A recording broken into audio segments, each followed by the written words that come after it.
بسم اللہ الرحمن الرحیم۔ السلام علیکم۔ چنیوٹ سے خبر شامل کرتے ہیں ڈاکٹر آصف اقبال۔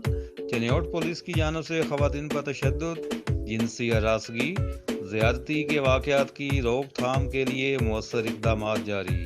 خواتین میں احساس تحفظ اجاگر کرنے کے ساتھ ساتھ ملزمان کو عدالتوں سے سزائیں دلوائی جا رہی ہیں۔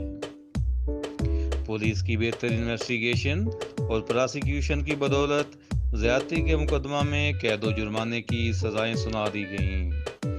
ایڈیشنل سیشن جج چنیوٹ سعد سلمان خان نے زیادتی کرنے والے ملزم کو 10 سال قید 2 لاکھ روپے جرمانہ کی سزائیں سنا دیں۔ ملزم خادم حسین نے بے کو تھانہ صدر کے علاقہ میں زیادتی کا نشانہ بنایا تھا۔ خواتین پر گھریلو تشدد، جنسی ہراسگی، زیادتی کی روک تھام کے لیے تمام ممکن اقدامات کیے جا رہے ہیں۔ DPO چنیوٹ اسد الرحمان۔